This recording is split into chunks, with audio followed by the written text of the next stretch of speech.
자, 오늘의 말씀은 하나님을 경외하는 마음이라는 제목으로 여러분과 함께 하려고 합니다. 오늘은 질문이 좀 많습니다. 여러분 다 대답 안 하셔도 됩니다. 그냥 속으로 생각하시고 계속 그냥 따라오시면 됩니다. 아마 설교보다 오늘 좀 강의 같은 그런 느낌이 더 많이 들 수도 있는데요. 네, 여러분 펜을 들고 적으면서 계속 따라오시면 됩니다. 그런데 제가 더 부탁드리고 싶은 것은 그냥 적기만 하고 끝나지 마시라는 겁니다. 이 종이를 들고 여러분들 개인 기도 시간으로 나아가십시오. 그리고 이 말씀을 오늘 먹은 이 말씀을 가지고 그 말씀으로 기도하십시오. 이게 정말 필요합니다. 지식으로만 쌓이는 게 아니라 여러분 삶에 반드시 적용해야 되기 때문에 또 그리고 그 말씀을 가지고 하나님 앞에 나갈 때 더 깊이 만날 수 있기 때문에 여러분들이 계속 그렇게 하셨으면 좋겠습니다. 네, 다 그렇게 하실 수 있으시죠? 아멘. 네, 감사합니다. 자, 그럼 들어가겠습니다. 질문이 좀 많습니다. 좀 부담스러운 질문도 있을 수 있는데 그냥 속으로 생각하시면 됩니다. 여러분, 요즘 젊은이들 결혼 전에 성관계 많이 합니다. 맞죠? 네. 여러분 어떻게 생각하십니까? 혼전 성관계. 요즘 젊은 사람들은 크게 문제가 되지 않고 또 웨스턴들은 그렇게 큰 문제가 되지 않습니다. 근데 여러분들은 어떻습니까? 자, 또 넘어갑니다. 결혼 전 동거는 옳습니까? 틀립니까? 좀 더 또 질문이 또 좀 그렇습니까? 뭐가 맞을까요? 다양한 시각이 있습니다. 저는 어떻게 보면 이거 참 실용적인데 이런 생각도 들었습니다. 네, 자, 좀 더 넘어가겠습니다. 자, 동성애는 어떻게 생각하십니까? 목사님 또 좀 많이 나가시네요. 네, 문제가 있을까요? 정상일까요?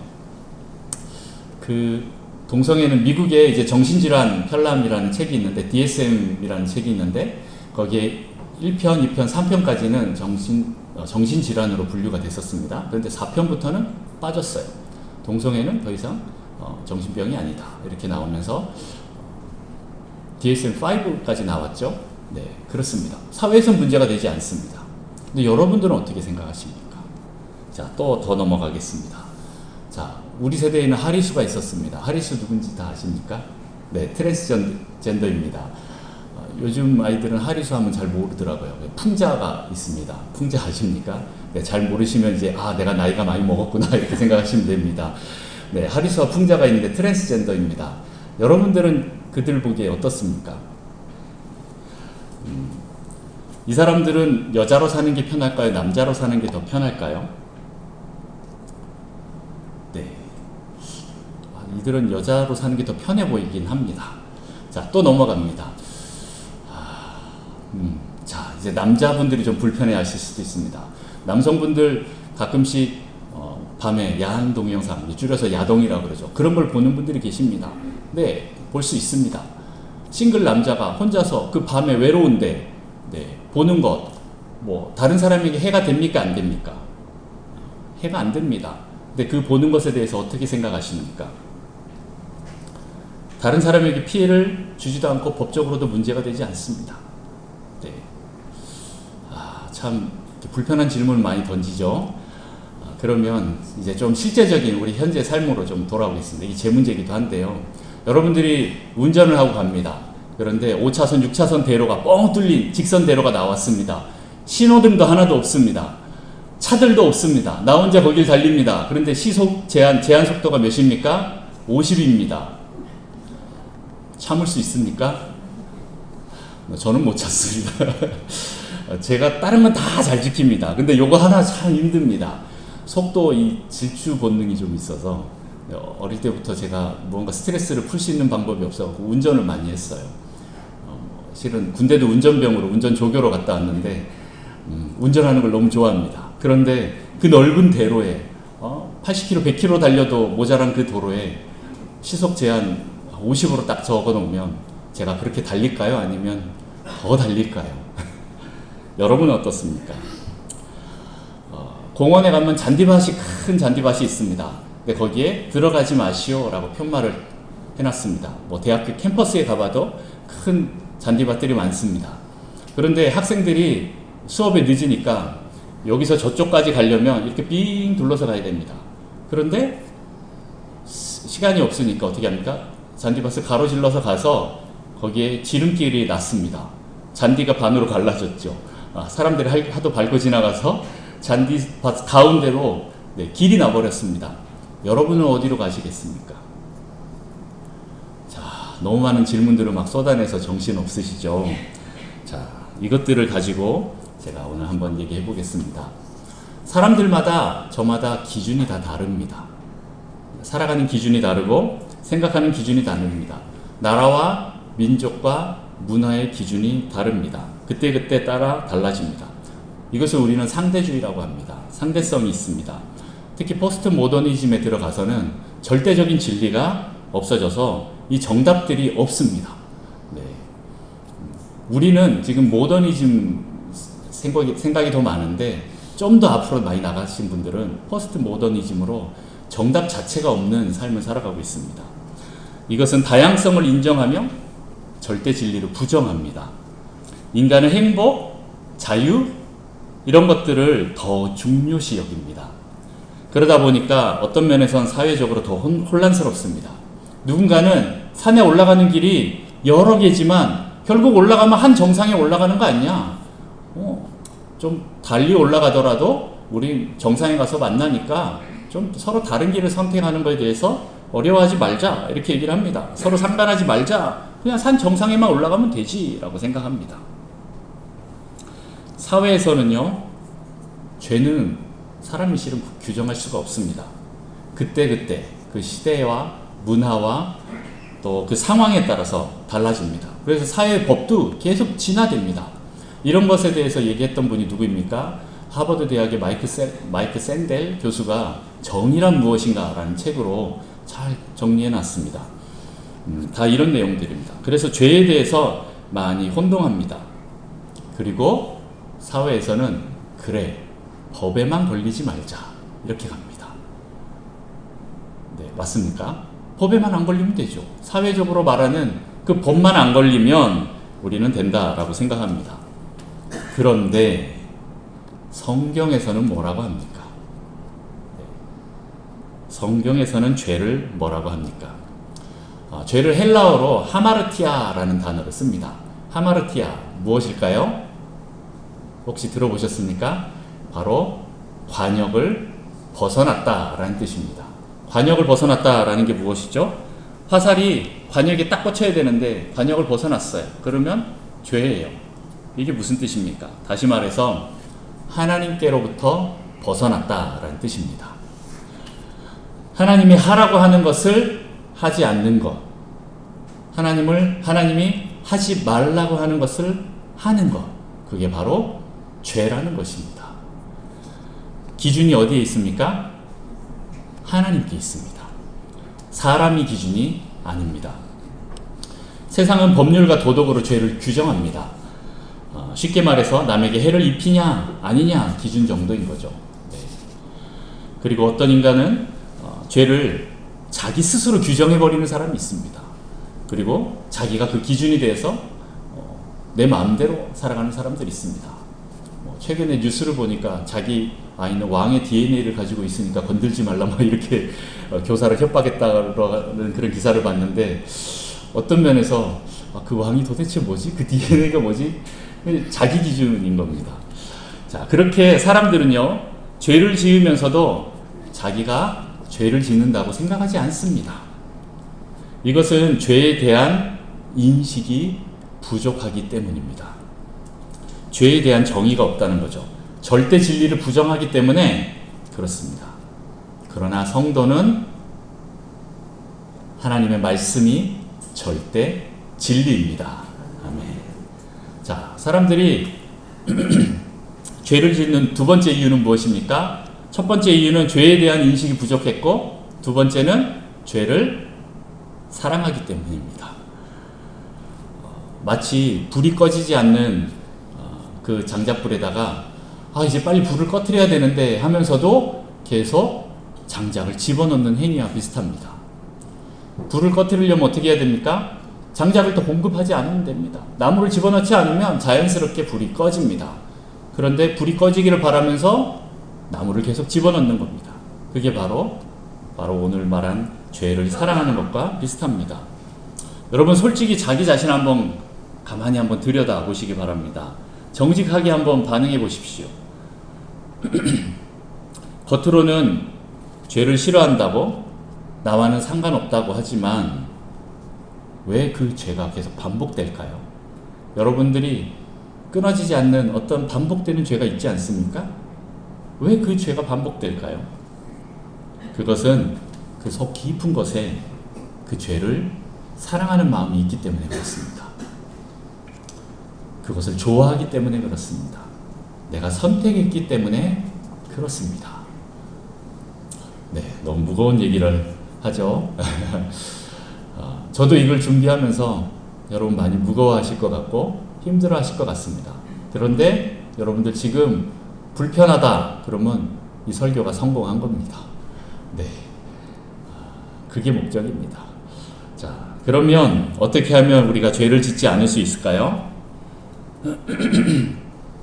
로마서 1장에 보면 모든 사람이 다 죄를 지었다, 의인은 하나도 없다라고 하는 그 말이 있습니다. 그럴 때 18절에 이렇게 또 얘기합니다. 우리 다 같이 한번 읽어볼까요? 시작. 하나님의 진노가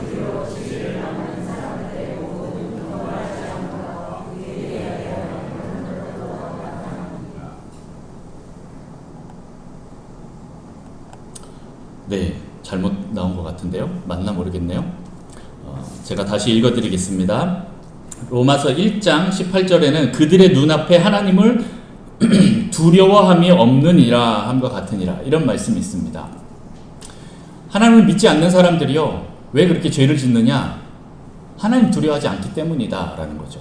하나님을 두려워하지 않는다, 하나님을 두려워하는 마음이 없어서 죄를 짓는다 라고 나옵니다. 다시 말해서 하나님을 경외하지 않는다 라는 거죠. 하나님보다 죄를 더 사랑한다 라는 말입니다. 반대로, 네, 다시 말해서 우리는 하나님을 경외할 때 죄를 짓지 않게 된다라는 것입니다. 네, 볼펜으로 적으셔야 됩니다. 네, 그 빈칸에 하나님을 경외할 때 우리는 죄를 짓지 않게 됩니다. 하나님을 경외한다라는 말이 성경에 약 한 150번 정도 나옵니다. 이 경외라는 말이 무엇일까요? 라이프 성경사전을 제가 우선 펼쳤습니다. 한번 보여줄까요?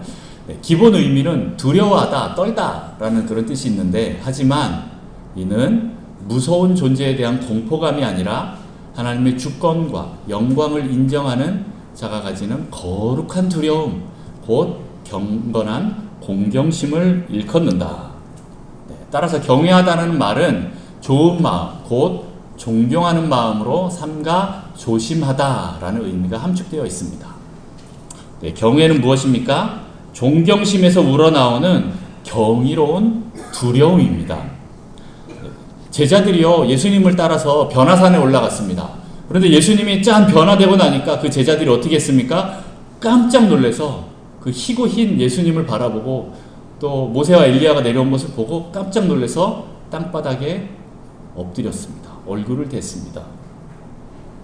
사도 요한도요, 계시록에 보면 하나님을 만나는 장면들이 나오는데 그때마다 어떻게 합니까? 완전히 땅바닥에 엎드려서 죽은 자 같이 되었다라는 표현을 씁니다. 하나님을 만나게 되면 생기는 신적인 그 두려움을 말하고 있습니다. 자, 두 번째 경외함은요, 죄를 미워하다라는 말과 같습니다. 잠언 8장 13절 말씀입니다. 여호와를 경외하는 것은 악을 미워하는 것이라. 나는 교만과 거만과 악한 행실과 패역한 입을 미워하느니라 라고 나와 있습니다. 바로 이 죄를 미워하는 것, 악을 미워하는 것이 바로 하나님을 경외하는 것입니다. 하나님을 경외하는 것은 죄를 미워하는 것, 또 더 나아가서 하나님의 거룩을 사모하는 것이 바로 하나님을 경외한다라는 것입니다. 죄를 미워함을 넘어서서 거룩을 사모하고 갈망하는 것입니다. 다시 말해서 하나님을 경외한다는 것은 하나님을 사모한다는 것과 같습니다. 하나님과 관계하기 위해 거룩함을 사모합니다. 목사님, 그러면 이 경외함과 두려움의 차이가 뭔가요? 영어로는 fear라는 단어 똑같이 쓰는 것 같은데 이 두려움과 경외함의 차이가 무엇일까요? 라고 물어봅니다. 일반적으로 이 두려움은요, 여러분 생각하는 그 무서움과 비슷합니다. 공포, 혼란스러움, 거기서 오는 어떠한 그 두려움을 말하는 것입니다. 출애굽기 20장에 보면 이스라엘 백성들이 시내산에서 하나님을 만나는 장면이 나옵니다. 그런데 모세만 거기에 올라가죠. 20장 19절 20절을 말씀 제가 보겠습니다. 모세에게 이르되 당신이 우리에게 말씀하소서 우리가 들으리이다. 하나님이 우리에게 말씀하시지 말게 하소서 우리가 죽을까 하나이다. 모세가 백성에게 이르되 두려워하지 말라. 하나님의 임하심은 너희를 시험하고 너희를 경외하여 범죄하지 않게 하려 하심이라 라는 것입니다. 이스라엘 백성들은 지금 어떻습니까? 그냥 하나님이 두려운 겁니다. 이 두려움은 뭐죠? 이제 애굽에서 노예로 막 탈출한 그 이스라엘 백성들이 하나님을 아직 잘 모릅니다. 그냥 막상 두려운 겁니다. 시내산에 갔더니 그 하나님의 만나다가 우리가 죽을까 싶어서 하나님으로부터 우리에게 말씀하게 하지 말고 모세 당신을 통해서 하십시오. 이렇게 표현하는 겁니다. 나중에 70장로들하고 같이 올라가지만 이스라엘 백성들은 시내산을 올라가지 않습니다. 밟지 않습니다. 그냥 밑에만 있습니다. 70장로들만 중간에 올라갑니다. 끝까지 산 꼭대기 위에 올라가는 게 누굽니까? 바로 모세입니다. 모세는 똑같은 사람 아닙니까? 모세는 똑같은 사람입니다. 그럼에도 불구하고 이스라엘 사람들은 올라가지 않습니다. 왜요? 두렵기 때문에 그렇습니다. 아직 노예 수준의 이스라엘이기 때문에 그렇습니다. 혹시 잘못하면 언제든 벌 주시는 그 하나님에 대한 이미지가 그들에게 있지 않았는지 싶습니다. 여러분은 어떻습니까? 여러분의 하나님의 이미지는 어떻습니까? 혹시 나를 막 혼내시는 그런 아버지의 모습? 아니면 몽둥이 들고 서 있는 그냥 할아버지? 아니면 여러분들 혹시 그 사찰에 가보셨습니까? 절에 가면 절 입구에 문을 딱 들어갈 때 깜짝 놀라죠. 왜요? 양옆에 무슨 장군이라는 사람이 엄청난 막 갑옷을 입고 칼을 들고 창을 들고 막 무시무시한 그 표정으로 우리를 잡아먹을 듯이 딱 째려보고 있습니다. 순간 압도됩니다. 무섭습니다. 너 여기 들어갈 때 잘못하면 내가 확 이렇게 해버려 라고 하는 그 표정으로 저를 막 째려보고 있습니다. 혹시 하나님이 그런 존재로 여러분에게 다가오시지는 않습니까? 이것은요, 무서워서 죄를 안 짓는 수준입니다. 여러분, 경찰이 보이면 죄를 짓습니까? 안 짓습니까? 경찰이 있으면 우리 죄를 안 짓습니다. 그런데 만약에 경찰이 안 보이면 어떻습니까? 네. 경찰이 안 보이는데도 죄를 짓지 않는 그 수준까지 우리는 올라가야 됩니다. 근데 경찰이 없다고 해서 우리는 아까 저처럼 속도를 막 낸다거나 그럼 끝에 누가 있죠? 항상 경찰이 이렇게 딱 스피드건을 들고 딱 기다리고 있죠. 제가 많이 찍혔습니다. 네, 경찰이 있든 없든 우리는 법을 지키는 그 수준까지 올라가야 됩니다. 그런데 이 단순히 그냥 무서움으로 두려움으로 사는 사람들은 하나님을 경외한다기보단 그냥 무서워서 죄를 짓지 않는 것입니다. 친밀감이 없는 거죠. 그래서 이것을 우리는 노예적 두려움이다 라고 표현을 합니다. 이건 그냥 두려운 거예요. 하나님 무서운 거예요. 나 벌 줄 것 같아서 무서운 거예요. 이런 두려움들이 있는 거고요. 이 두려움은요, 사단이 줍니다. 사단이 우리에게 두려움을 계속 줘서 결국에는 하나님과 우리의 사이를 갈라놓으려고 합니다. 우리를 두렵게 해서 하나님의 사랑을 경험하지 못하게 합니다. 죄책감만 더 커지게 하는 거죠. 진정 그 하나님의 용서, 예수 그리스도의 그 보혈, 그거 믿지 못하게 합니다. 야, 너 용서받았어. 이제 하나님 앞에 나아가도 돼. 라고 하지만 언제든지 우리는 두렵습니다. 떨립니다. 내 죄가 너무 많아서 하나님 앞에 나오면 이렇게 생각합니다. 아니, 내가 다 용서했다니까 빨리 나오라고. 아니, 그래도 이렇게 해서 못 믿는 사람들이 많습니다. 요한일서 4장 18절에 여러분 너무 잘 아시는 말씀, 사랑 안에 두려움이 없고 온전한 사랑이 두려움을 내쫓나니 두려움에는 형벌이 있으며 두려워하는 자는 사랑 안에서 온전히 이루지 못하였느니라 라는 말씀이 있습니다. 자, 그러면 반대로 자녀로서의 이 두려움은 무엇입니까? 이것은 존경심, 기쁨, 경이로움을 포함하고 있는 단어입니다. 이것을 우리는 경외라는 단어로 표현합니다. 하나님이 가장 선하신 분임을 믿고 있다라는 것입니다. 하나님을 만나면 두려움보다 믿음이 생기고 우리가 더 자라나게 되는 것, 그것이 바로 자녀로서 하나님 만날 때 일어나는 일입니다. 실은 죄 있는 인간이 하나님을 대면하면 어떻게 됩니까? 두려움을 갖는 것이 당연합니다. 하지만 우리가 존재가 바뀌었습니다. 뭘로요? 자녀로서, 자녀로 존재가 완전히 바뀌었습니다. 자녀로서 신분이 전환된 우리는 하나님을 만나면 무엇이 생깁니까? 친밀감이 생깁니다. 기쁨이 더 많이 생깁니다. 하나님을 만나면 만날수록 더 가까이 하고 싶은 것이 바로 자녀로서의 그 경외함이다라는 것입니다. 시편 25편 14절 말씀에 여호와의 친밀하심이 그를 경외하는 자들에게 있으며 그의 언약을 그들에게 보이시리로다 라고 나와 있습니다. 여호와를 경외하면 친밀감이 생깁니다. 할렐루야. 네. 자, 하나님을 경외함이 그러면 왜 필요합니까? 왜 하나님을 경외해야 되나요? 경외함이 필요한 이유 첫 번째 보겠습니다. 무엇입니까? 진정한 땡땡을 하기 위하. 네, 방금 말했죠. 진정한 회개를 할 수 있기 때문에 그렇습니다. 하나님을 경외하는 것이 필요한 이유는 진정 회개할 수 있기 때문에 그렇습니다. 여러분, 애굽 왕 바로가 지금 모세에게 10가지 재앙으로 막 두드려 맞고 있습니다. 그럴 때 했던 반응은 무엇입니까? 바로 죄를 뉘우쳤다라는 거죠. 계속 회개했습니다. 야, 모세야. 아, 내가 잘못했어. 내가 다시는 안 그럴게. 나 한 번만 봐주라. 요번 한 번만 좀 봐주라. 이렇게 바로가 막 싹싹 빕니다. 그러면 모세가 어떻게 합니까? 알았어 하고 가서 하나님께 기도합니다. 그럼 하나님이 그 재앙을 철회해 주십니다.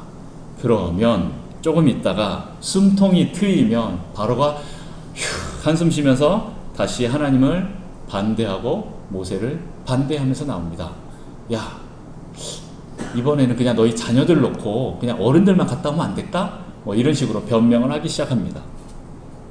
이거를 몇 번이나 반복하나요? 10번이나 반복합니다. 얼마나 강팍하며. 혹시 여러분들 같은 형벌로 10번을 당해보신 적 있습니까? 네, 거기까지 안 가셨으면 좋겠습니다. 하나님은 한 번 딱 하나님께서 우리에게 딱 한 번 말할 때 아이고 하나님 하고 한 번만에 여러분들을 엎드리시는 여러분 되시길 축복합니다. 근데 이 바로는요, 자기 죄를 뉘우쳤어요. 근데 이거는 진정한 회개가 아닙니다. 다시 말합니다. 죄를 뉘우치는 것과 회개는 다릅니다. 아이고 내가 잘못했습니다 하고 반성문 씁니다. 내가 무엇을 언제 어디서 어떻게 잘못했습니다 하고 반성문을 써서 제출합니다.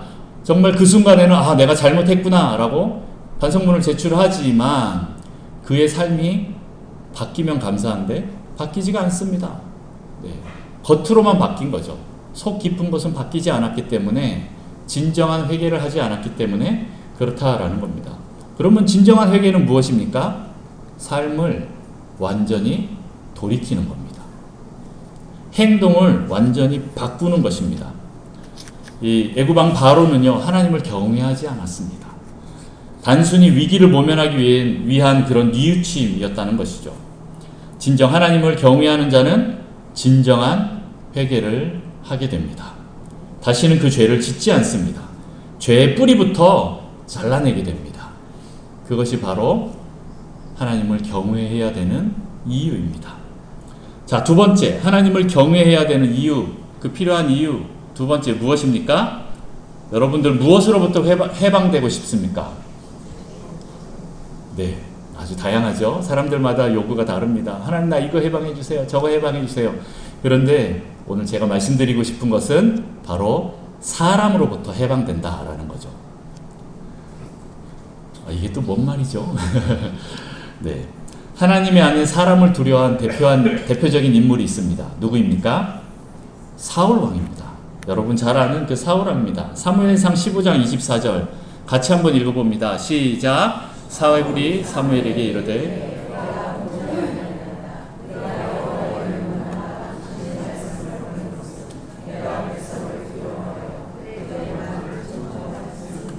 네, 사울이 뭐라고 합니까? 여호와의 명령과 당신의 말씀을 어겼다. 왜요?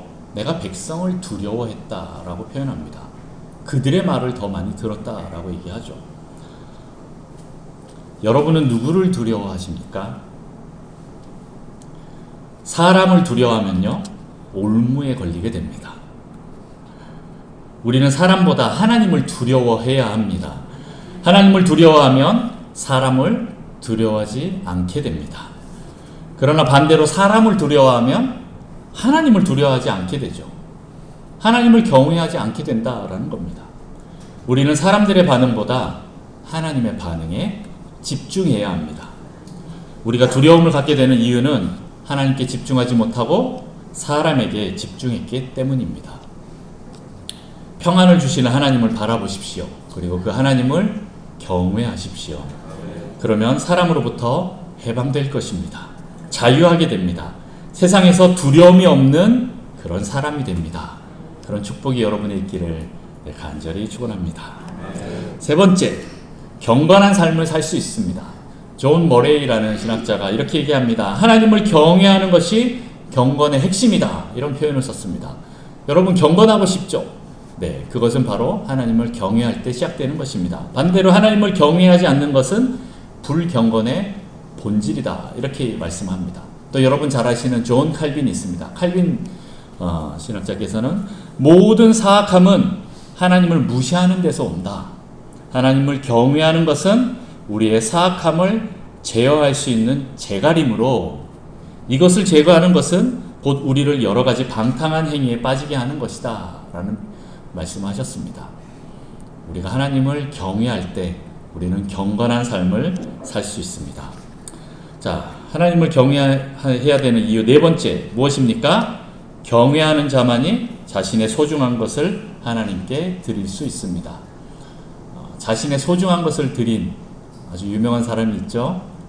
여러분 소중한 것이 무엇입니까? 여러분 그거 하나님께 쉽게 드릴 수 있습니까? 네. 우리 창세기에 보면 아브라함이 나옵니다. 창세기 22장 11절 12절 말씀. 여호와의 사자가 하늘에서부터 그를 불러 이르시되 아브라함아 아브라함아 하시는지라. 아브라함이 이르되 내가 여기 있나이다 하매 사자가 이르되 그 아이에게 내 손을 대지 말라.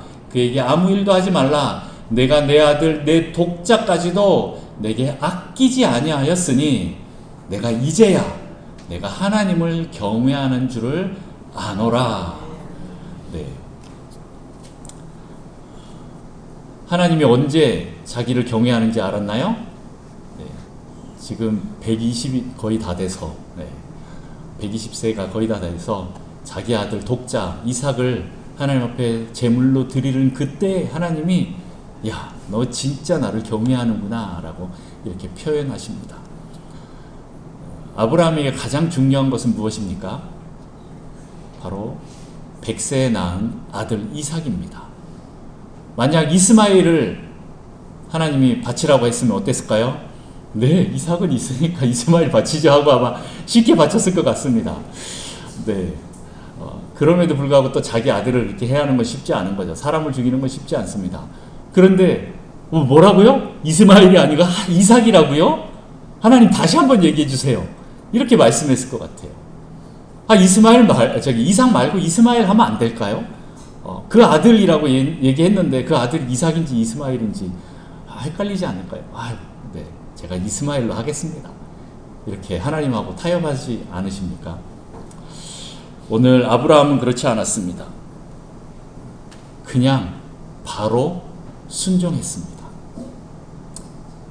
내 생명보다 더 아까운 내 그 아이를 가지고 하나님 앞에 드리면서 하나님, 이 아이 주신 거 하나님이십니다. 그리고 또 가져가실 분도 하나님이십니다. 나는 이제 곧 죽고 없어지겠지만 이 아이의 모든 것을 지키시고 또 이 아이의 후손들까지 지키실 그 분이 바로 하나님 아버지 당신이십니다. 아버지 마음대로 하십시오 하고 그의 가장 소중한 것을 드리는 그 아브라함의 믿음을 하나님은 야, 네가 나를 경외하는구나 라고 이렇게 표현하십니다. 경외하면 믿음이 생깁니다. 아브라함은 하나님을 경외했기에 자신의 가장 소중한 그 이삭을 드릴 수 있었습니다. 이것을 보시고 아브라함의 믿음을 보셨습니다. 자, 그렇게 하나님을 경외하는 사람들은 제일 먼저 진정한 회개를 할 수 있기 때문에 그렇게 경외를 하고요. 두 번째 무엇입니까? 사람으로부터 해방될 수 있기 때문에 그렇게 하나님을 경외합니다. 또 하나님을 경외할 때 그게 진정한 자유를 맛보게 됩니다. 세 번째, 또 경건한 삶을 살 수가 있습니다. 여러분 경건한 삶 살고 싶으시죠? 하나님을 경외하십시오. 그리고 네 번째, 경외하는 자만이 할 수 있는 것, 바로 자신의 가장 소중한 것을 하나님께 드릴 수 있게 된다라는 것입니다. 자, 그렇게 하나님을 경외하는 자들의 태도는요, 바로 정결함입니다. 시편 19편 9절 말씀 잠깐 보겠습니다. 여호와를 경외하는 도는 정결하여 영원까지 이르고 여호와의 법도 진실하여 다 의로우니라. 이렇게 말씀하고 있습니다. 바로 여호와를 경외하는 것이 바로 정결한 것이다 라는 겁니다. 이 정결은 바로 거룩으로 나아가는 길입니다. 정결과 거룩이 좀 다른 거 아시죠? 네, 어쨌든 그 거룩으로 나아가는 길이 되기 때문에 우리는 정결과 거룩함으로 계속 나아가야 됩니다. 레위기 11장 말씀에 보면 내가 거룩하니 너희도 거룩하다 하라 라고 하나님께서 말씀하십니다. 이게 좀 불가능해 보일 수도 있죠. 하지만 하나님의 가능하기 때문에 우리에게 하신 말씀입니다. 나중에 예수님도 그렇게 말씀하시고 베드로도 베드로전서에 보면 내가 거룩하니 너희도 거룩할지어다 라고 계속 말하고 있는 것입니다. 그러면 우리가 왜 이런 거룩한 삶을 살아야 합니까? 첫 번째, 거룩한 삶을 살지 않으면 하나님과 단절된 삶을 살기 때문에 그렇습니다. 하나님은 거룩하신 분이십니다. 거룩하신 하나님이 거룩하지 않은 인간과 만나면 어떻게 됩니까? 바로 충돌이 일어납니다. 대제사장이 지성소에 들어갈 때, 1년에 한 번 들어가는 그 지성소에 들어갈 때 어떻게 들어갑니까? 네, 발에다가 끈을 묶습니다. 그리고 옷에다가 방울을 답니다. 그 들어가서 딸랑딸랑 소리가 나면 살아있구나 이렇게 생각했습니다. 그런데 갑자기 어느 순간 딸랑딸랑 소리가 나지 않고 움직임이 느껴지지 않는데 아무리 시간이 지나도 나오지 않으면 어떻게 합니까? 어이쿠나 하고 다른 제사장들이 그 대제사장의 발목에 묶여있는 끈을 밖에서 잡아당깁니다. 그러면 질질질 끌려 나오겠죠. 왜요? 무언가 어떤 죄가 있어서 하나님 앞에 나아갔다가 죽었다라고 생각되어서 그렇게 하는 것입니다. 그런데 다행히 성경에는 아직 그런 일이 없습니다. 그런 기록만 남아 있습니다. 그렇게 줄을 달고 들어갔다라는 그런 말만 있지 죽었다라는 얘기는 없습니다. 얼마나 감사한지요. 어쨌든 인간이 하나님을 만나면 죽을 거다라는 것을 다 알고 있다라는 거죠. 바로 충돌이 일어난다. 그래서 우리는 예수 그리스도의 보혈을 의지해서 하나님께 나아가야 한다라는 겁니다. 예수님이 아니면 우리는 하나님께 나아갈 수 없다라는 거죠. 이 죄인이 무엇으로 하나님 앞에 나아갈 수 있겠습니까? 거룩하지 않은 우리가 거룩한 하나님을 만나게 되면 반드시 충돌이 일어날 수밖에 없기 때문에 그렇습니다. 그래서 우리는 예수 그리스도의 보혈을 의지해서 하나님 앞에 나아갑니다. 그렇게 하나님이 우리를 부르신 목적이 있습니다. 바로 에베소서 1장 말씀에 여러분 잘 아시는 말씀입니다. 그 창세전에 그리스도 안에서 우리를 택하사 우리로 사랑 안에서 그 앞에 거룩하고 흠이 없게 하시려고 쭉 가서 우리를 아들 되게 하셨다라고 나와 있습니다. 여기 예정하사라고 나오는데 이 예정이 무슨 뜻입니까? 야, 너희 앞날 내가 다 이미 정했어 하는 운명론적인 예정입니까? 아니요. 그 앞에 나와 있는 4절에 나와 있는 거룩하고 흠이 없게 만들려고 하나님이 이미 예정했다라는 거예요. 내가 이 거룩으로 너를 반드시 이끌고 가겠다라는 하나님의 의지를 얘기하는 것입니다. 여러분들은 거룩하고 흠이 없는 삶으로 부름을 받았습니다. 우리를 거룩하고 흠이 없는 존재로 만들어 가실 것입니다. 이 말은 또 무엇입니까? 하나님께서 우리를 거룩하게 살도록 도와주신다라는 말이에요. 거룩을 위해서 필요한 모든 것을 공급해 주신다라는 겁니다. 성령님이 하시는 게 바로 그거죠. 거룩만 한다면 너희가 나와 단절되지만 않고 계속 관계를 맺기를 원한다면 하나님은 우리를 계속 이끌어 가실 것이다 라는 그 말씀입니다. 마치 자신의 독생자까지 아끼지 않으신 그 하나님이, 그 아버지께서 그 모든 것을 우리에게 주셨는데 우리와 관계하고 함께하고 싶은 이유가 바로 그것입니다. 이것들을 주시는 이유가 무엇입니까? 우리 계속 관계하고 싶어서 그렇지 않습니까? 그 관계를 위해서 자기 아들까지도 주셔버렸는데, 죽게 하셨는데, 그것이 하나님 아버지의 마음입니다. 그러니 무엇을 아끼겠습니까? 관계만 회복된다면 아무것도 아까울 것이 없습니다. 하나님과 관계를 회복하는데 우리의 삶의 초점을 맞춰야 합니다. 그것이 바로 거룩입니다. 자, 두 번째, 거룩하지 않으면 하나님이 우리를 쓰실 수 없기 때문입니다. 시편 110편 3절 말씀 같이 한번 읽어볼까요? 잘 아시는 말씀입니다. 시작.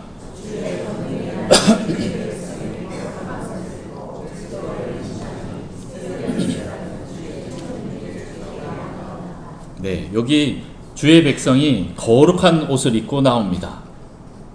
그런데 주의 청년이라고 말하고 있습니다. 하나님은요, 하나님이 원하시는 방법으로 일하십니다. 하나님은 거룩한 자들과 동력하십니다.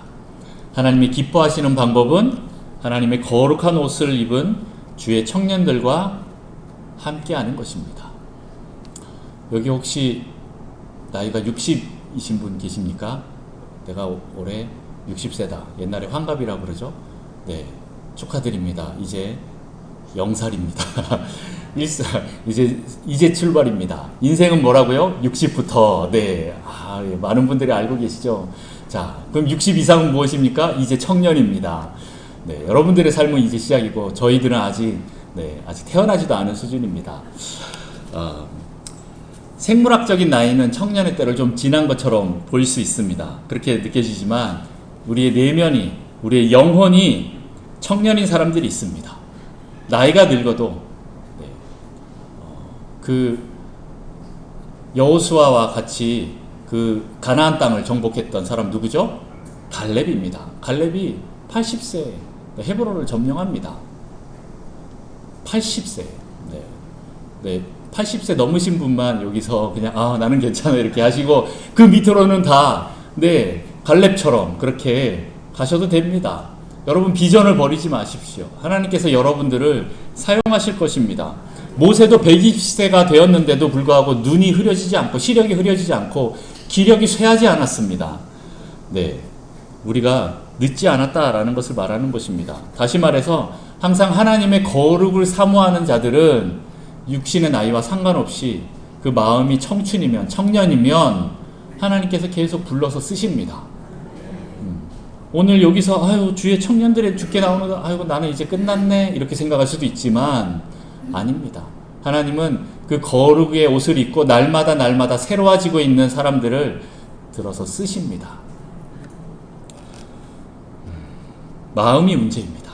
젊어도 늙은 사람이 있고요. 늙어도 젊은 사람이 있습니다. 잘 기억하십시오. 여러분 거룩한 청년으로 부름을 받았다라는 것을 기억하셨으면 좋겠습니다. 베드로전서 2장 9절 말씀 또 보겠습니다. 여러분 잘 아시는 말씀. 그러나 너희는 택하신 족속이요 왕같은 제사장들이요 거룩한 나라요 그의 소유가 된 백성이니 이는 너희를 어두운 데서 불러내어 그의 기이한 빛에 들어가게 하신 이의 아름다운 덕을 선포하게 하려 하심이라 라고 말하고 있습니다. 우리를 왕같은 제사장, 거룩한 나라, 소유가 된 그 백성이라고 말씀하시는데 왜 그렇게 합니까?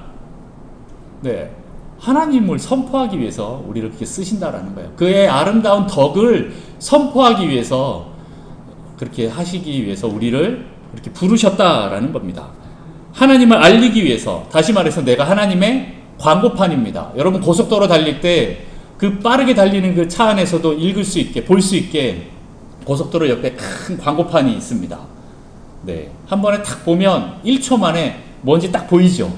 네, 얼마나 광고가 또 심플하면서 또 강렬한지 저것 봐 하고 막 깜짝 놀라는 경우가 많습니다. 그런 광고판으로 하나님이 우리를 사용하실 거라는 말입니다. 여러분들 딱 보는 순간 하나님이네, 예수님이네, 하나님 살아계시네, 이렇게 본다라는 거죠. 네. 그렇게 하려면 어떻게 해야 됩니까? 여러분들이 거룩해야 됩니다. 거룩하지 않은 자를 하나님께서 그렇게 쓸 수가 없어요. 거룩이라는 단어가 다른 것이 아니라 분리, 구별, 분별이라는 뜻인데 하나님의 아닌 것과 하나님의 것을 구별한다는 뜻이에요. 다시 말해서 하나님의 아닌 것으로 살고 있는 사람들을 어떻게 그렇게 쓰겠습니까? 하나님 안으로 들어온 자, 그 자녀들을 하나님께서 이렇게 쓰시는 것입니다. 하나님은 우리를 사용하기 원하시는데 거룩한 자를 쓰십니다. 이 거룩은 내 힘으로 이루어내는 것이 아닙니다. 예수 그리스도를 온전히 의지하는 자들을 거룩하다 하십니다. 우리 모두 거룩한 청년이 되어 주님께 쓰임받는 자가 되기를 축원합니다. 말씀을 정리하겠습니다. 나머지 말씀 오늘 저녁에 하고요. 네. 이것 때문에 여러분 참 이거 설교 언제 끝나는 거야 이러고 있었군요. 네, 제가 시간 돼서 끝냅니다. 네. 하나님은요 우리를 거룩함으로 부르셨습니다. 우리와 관계하고 싶어서 불렀습니다. 그렇게 하나님께 나간다면 우리는 하나님을 경외하게 됩니다. 하나님을 경외하고 사모한다면 우리는 점점 죄와 멀어지고 점점 거룩을 더 사모하게 됩니다.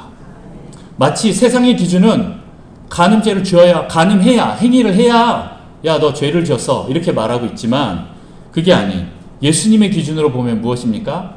마음속으로 여자를 보고 음욕을 품은 그 수준이 뭐예요? 이미 간음죄를 지었다라고 하는데 그것을 믿고 그 기준에 의해서 자신의 삶을 그렇게 바꾸어가는 것, 그것이 바로 하나님을 더 사모하고 거룩해지고 경외하는 삶입니다.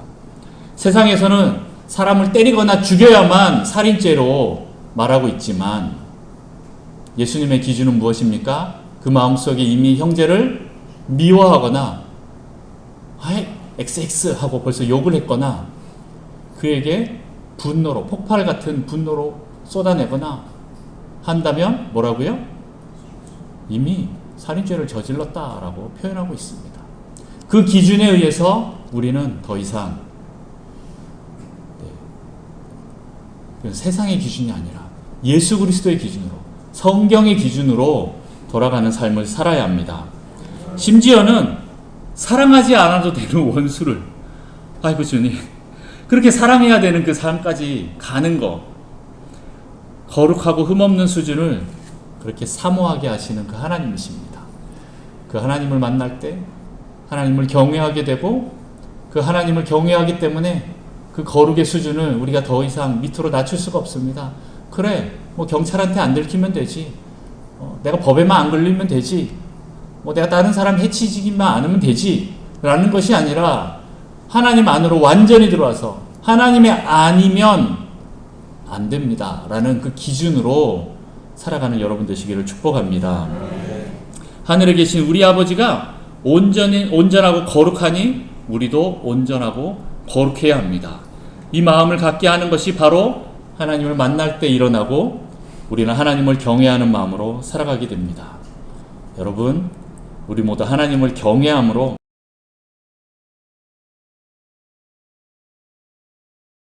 다른 것들을 사랑했던 모든 것들에 대해서 회개하고 나아갑니다. 하나님, 내가 죄악을 사랑했습니다. 내가 죄가 무엇인지 몰랐습니다. 그냥 세상에서 말하는 그 죄의 수준으로만 내가 살아갔습니다. 그리고 나는 그냥 착한 존재라고만 여겼습니다. 하나님, 내 기준을 내려놓겠습니다. 나의 모든 것을 주님의 기준으로 다시 맞추겠습니다. 하나님을 경외하는 마음으로 하나님 내가 살겠습니다. 하나님, 내가 이 거룩함으로 들어가길 원합니다. 거룩하고 흠없는 신부의 모습으로 우리가 성장하길 원합니다. 하나님을 그냥 단순히 내가 두려워하는 존재로 생각하는 것이 아니라 자녀로서 하나님을 온전하게 경외하고 기뻐하고 친밀감을 누리며 하나님과 동행하는 삶을 선택합니다. 하나님, 우리를 도와주십시오. 하나님, 우리가 하나님을 경외하는 삶을 살 수 있도록 주님 축복하여 주옵소서. 우리가 그렇게 가고자 할 때 하나님께서 우리를 도와주신다고 말씀하셨습니다. 하나님, 감사합니다. 하나님께서 하실 것입니다. 우리의 거룩의 수준 하나님께서 이루어내실 것입니다. 하나님, 내 힘으로 할 수 없습니다. 주님, 도와주시옵소서. 하나님께서 온전하게 이루어 주시옵소서. 주님, 감사드리며 우리를 거룩해 하신 예수 그리스도의 이름으로 기도드립니다.